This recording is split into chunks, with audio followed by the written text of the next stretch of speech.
Today we look at Psalm 91, and this is a favorite of mine, and I even use it as my family life verse. It's about the security of God to the believer. He that dwells in the secret place of the Most High shall abide under the shadow of the Almighty. The idea that when things go bad and things are hard, we have a place to go for refuge. I will say to the Lord, He is my refuge and my fortress. My God, in Him will I trust. The idea of a personal God who is your refuge. Where do you go for refuge? Do you go to your bank? Do you go to, your mind? Do you go to a religion of some kind? Or do you go to this God, Yahweh, the God who came also down as Jesus and died on a cross? He shall cover thee with the feathers, and under his wings you will trust. His truth shall be a shield and a buckler. A shield and a buckler, again, are an idea of protection. And this is a protection psalm. It's very beautiful. You should read through it carefully. 1,000 shall fall by one side, and 10,000 by the right hand, but it shall not come nigh unto thee. Only with thine eyes shalt thou behold and see the reward of the wicked. The idea is to bear witness to the reward of the wicked. The wicked will get their reward. I was thinking today we're going to get into that in Joshua. But here the reward will get their wicked. And some of the elect, when I say some of those of the believers, will see this. There shall no evil befall thee, neither shall any plague come nigh unto your dwelling, for he will give his angels charge unto thee. This is one that Satan tried to twist on Jesus, that the angels have charge, therefore tempt them. Just go ahead, prove that there are angels. Well, I don't have to prove that there are angels if I trust that God is sending angels to protect and to guide, and that he himself is giving his spirit. And so, thou shalt tread upon the lion and the adder, the young lion and the dragon shalt thou trample on the feet, because he has set his love upon me. This is God talking. Because he has set his love upon me, therefore I will deliver him. Again, this is one of those psalms where you have the psalmist talking, then you have God talking. He says, I will. Because are you setting your love upon him? That means your attention, your affection, your commitment, your sustenance. He is the one.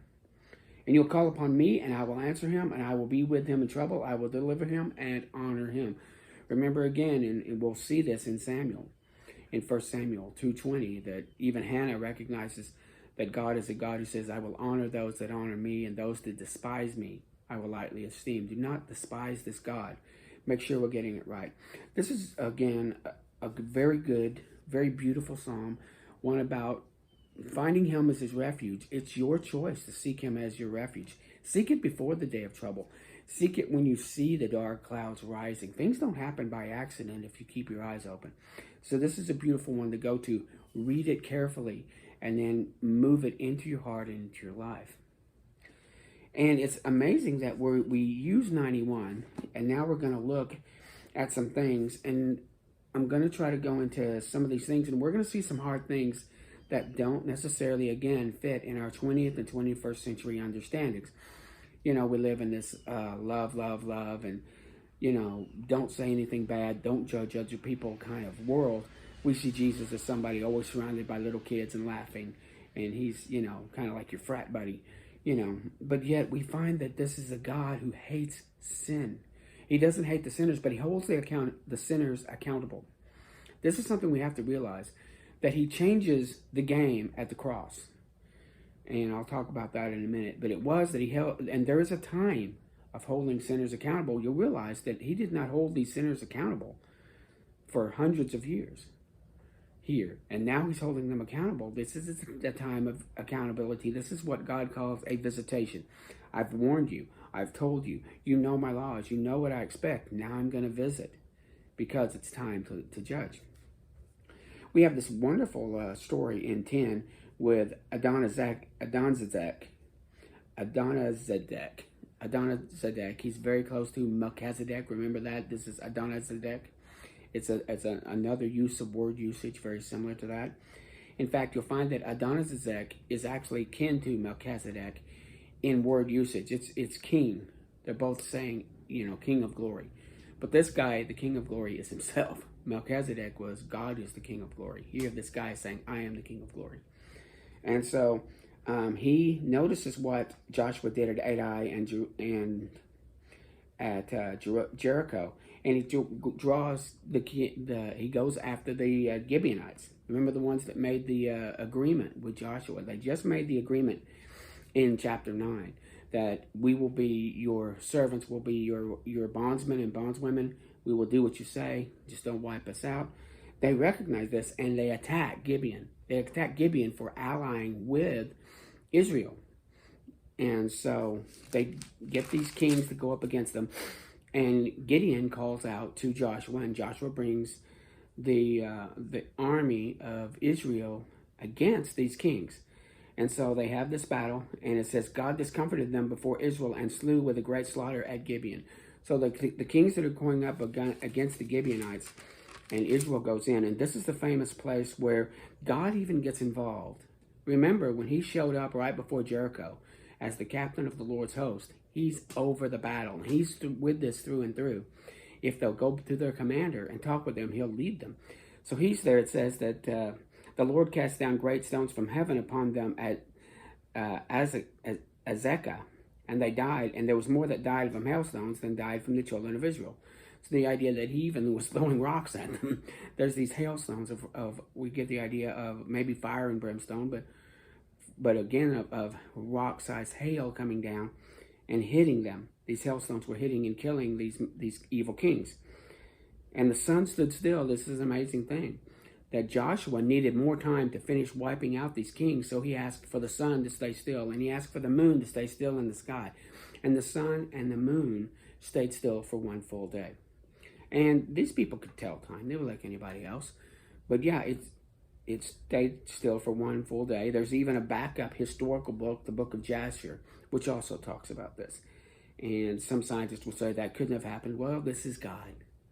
But what I love here, though, it says, God hearkened to the voice of a man.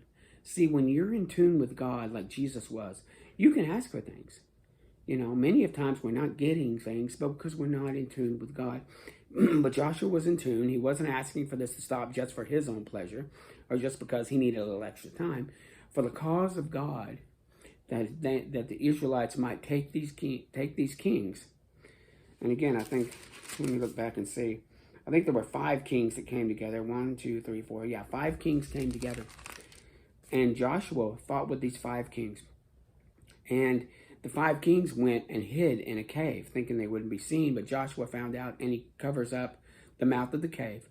Then he and the Israelites go back into battle and kill the armies of 5 kings. That's a lot of people. And again, we're talking the army of Israel was 40,000, you know, give or take. But we could have been armies that were twice that or 3 times that. But didn't God say that 1 will chase 1,000 and 2 will chase 10,000? When God is the king, when the Lord is in the battle, it's over. And there was something here that I'd seen. I hope I notated it. Yeah, I'll come back to it later. Well, I'll mention it right now that they chose. There's one coming up that says, "Save the Hivites, the inhabitants of Gibeon. All the rest chose battle. They did not choose peace." This is in chapter 11, 19. There was not a city that made peace with the children of Israel, save the Hivites, which were the Gibeonites. The others chose battle. It wasn't just that Israel was there to do battle. They chose battle. These people could have chosen peace. Yeah, they could have been bondservants like the Gibeonites. They could have chosen peace. God wasn't there just to wipe out everybody, but if you're willing to forsake your sin, forsake your lifestyle, and come and be under these Israelites as they follow God. Now remember, the Israelites were not the kings. They weren't the kings of the earth. They didn't get to make the rules. It was God's rules through Israel. Then everybody's rules on earth comes under that. But we find these kings pushing back. Well, if you push back in a battle against God, this isn't against Moses, the man. This isn't against the Israelites. This was against God. But there was a chance to make peace. Peace was not a problem. You could have peace. There were a lot of people here who probably did not choose to follow, who were not kin to Israel, who were this mixed multitude that came out. But they still were the servants. They still served God. And many of them probably got their sins forgiven through shed blood and participated in what they could and picked up what they could from, the laws that they needed to obey. But here, these people could have chosen peace. They chose not to. In fact, later on, we find out that God hardens their hearts. God only hardens hard hearts. I'm going to say that again. We always have God hardening hearts. Well, God only hardens hard hearts. Nowhere has he ever hardened a softened heart. And we get the idea also that God never softens hearts. That's what the Word of God is for. It is to soften our hearts. We are to soften our hearts. Jesus even used analogies of us, of the sower and the sower sowing the Word, and the heart that's ready for the Word and the heart that is not. We choose that. That's our choice, to soften or harden. But there comes a point to where when God goes to judge, he will harden so that you might see his glory on his enemies. Remember, when you are for him, he's on your side 100%. If you're against him, he's against you 100%. And he gets just as much glory from being for you as against you. And he enjoys being against you. He enjoys fighting his enemies. Come on. There's not shedding a tear. He tells them many times, don't shed a tear. Don't show any pity. Oh, I don't know if I like this kind of God. This is the God that's coming back. We live in a different dispensation. We have to realize that the God that we worship now is the same as that God, only he doesn't have the wrath.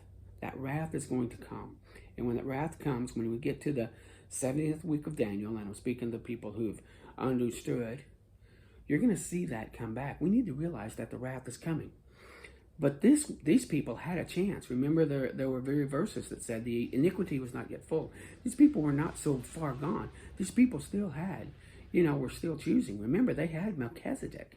For 400 years, they had the king, priest, worshiping El Elyon, which is this God. When God came to Abraham, he wasn't just because Abraham was the only follower of God on the planet who shed blood for the remission of sins. He was the friend of God to establish this beachhead of a nation. So, you have to see this with different eyes, with the eyes of the evidence. Looking at the evidence from here past, not trying to draw conclusions from this and 1,000 other books.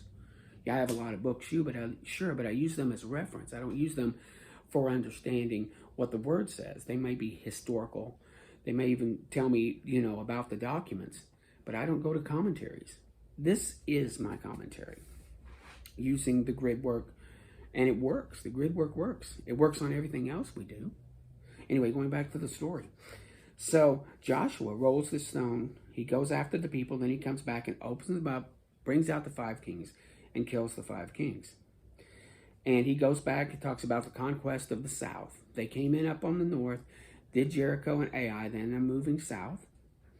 And it talks about how he takes on again. There are, about 5 kings that he takes on again. And each one of them, as they're going through the land, they wipe out the inhabitants to the last person. They put everybody to the sword. And again, to our 21st century understanding, so that sounds mean, babies and old people and women and young virgins and all of this. God wants to eradicate sin. And when he gets here, he is against sin, and he will punish sinners. But sinners are not, all men are sinners. And to eradicate the idea, the philosophy of sin, to eradicate so that the Israelites will not be polluted by this sin. And so he does do this. And it's not his problem that we don't view sin like he does. It's not his problem. Now, I'm not saying going out and hate your neighbor and start, burning people's houses and killing people with swords. We, fortunately, are called to be the ambassadors of Christ. Ambassadors don't go to war. Ambassadors, except for self-defense, ambassadors do not fight. They are there to be peace. They're there to offer peace. But when the ambassadors are gone, next comes war, and war will take down to the ground. War will level completely. We are the ambassadors. Jesus told the idea of the tares raising with the wheat. God tried to rip out the tares all the way down, to clean the plate completely, and then put in good seed. The problem is the tares always came back up. The tares always came back up. There wasn't a king. The closest you got was David, but tares came up on him. The closest you had was Solomon, and the tares came up with him. You also had Joash. He did pretty well, but there were tares around him. The people had tares. The people were tares. The people got torn out. He destroys Israel, Jerusalem, and brings back a remnant. But then by the time Jesus gets here, there's still tares. There's still sin. And he has to take care of that.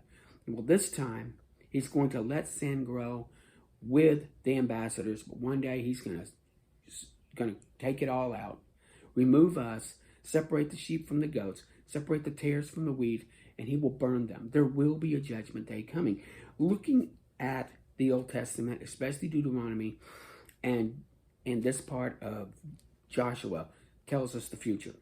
When Jesus comes back, he's going to be like Joshua.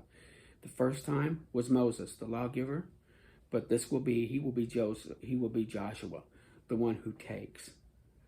And so God will take. We see that in the Revelation, there are horrible things happening, and people will still not repent.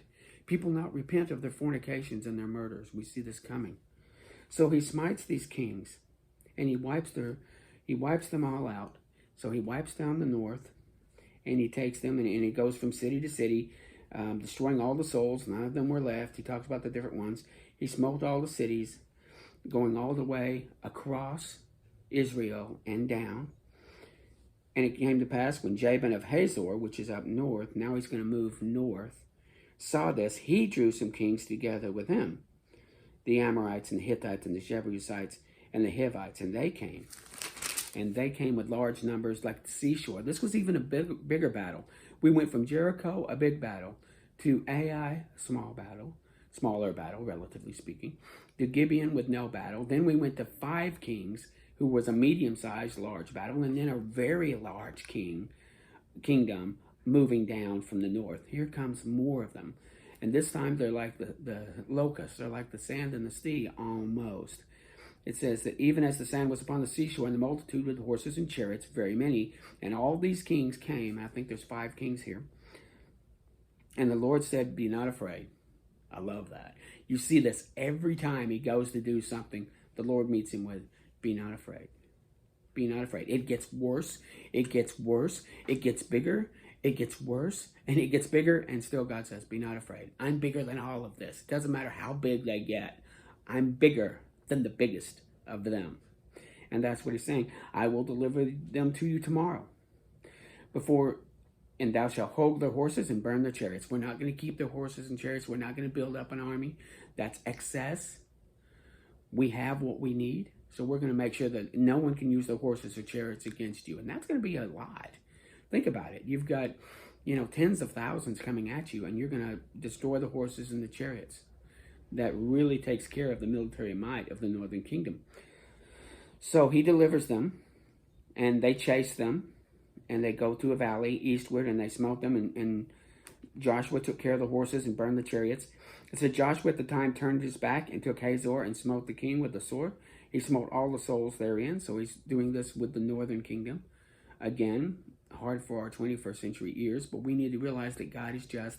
God hates sin and will hold sinners accountable. This is this is part of the gospel we don't share anymore. God hates sin and will hold sinners accountable. We just have God hates sin. God hates sin. Just stop doing it. He's going to hold you accountable for your sin. That's different. They will be held accountable. I was held accountable, but through the vicarious sacrifice of Christ, I'm free. It's like I went to the cross. It's like I paid the penalty, but Jesus paid it for me. And so, yes, I've paid for my sins, but Jesus paid for me. And it's looked from God's point of view, it's like I did it. That's what identification is. When he looks down and says, Don was on the cross, Don died, Don was resurrected. Even though it was Jesus that did it, it's attributed to me. So everyone dies for their sins, but Jesus paid the penalty, or you pay it. Everyone is buried. Everyone will die the first death. Then comes resurrection, but some will be resurrected to darkness, and others will be resurrected to light. There's no such thing as annihilation. There's no such thing. All of us are eternal. There's the truth here that we need to realize that God hates sin and will cast out sinners. This is the problem. Just don't be a sinner. And the way has been provided to get away. There's a way provided. Take that way. If you don't take that way, there's no other way. We even see that in the book of Hebrews. So we have here that he finishes this battle, and they wipe out all of the Anakims that were left. And Joshua took the whole land according to what the Lord had said unto Moses, and Joshua gave it to an inheritance according to the divisions. In chapter 12, it's a retelling of the entire land that has been conquered. He goes over, goes back to the east side. He goes back to the Jordan side, on the east side of the Jordan. He talks about Shihon of the Amorites. He talks about Og. He talks about that it was Moses that led these battles and against all those cities on that side to make that side available for 2.5 tribes. Then in 7, it lists Joshua on this side and what he did. And from 9 to 24, it lists 9 through 24 lists 31 kings. They conquered 31 mighty kings. These were not people small. Some of them, like Ai, was small, but the rest of them medium, large, and gathered themselves together into confederations of different kinds. It didn't matter. Nobody won except for Gibeon. They all lost. So they conquered on one side and gave that. Now they're conquering on this side and giving it to 9.5 tribes. So we realize the conquering is happening. What God is establishing is coming about. He is the commander. He is the king. And so we need to realize that it wasn't just Moses and Joshua doing this. It was God. So we need to see what God is doing here. And he reveals his character in what he's passionate about. And he's passionate about setting up a beachhead of righteousness and goodness with the people of Israel so all nations could know that God is available. And so we need to realize this and see this. This is a part of Jesus that we haven't seen yet. But when he comes back, if you read in Revelation, he's coming back like this. So we need to preach that God hates sin and will hold sinners accountable. That is the gospel. Thank you.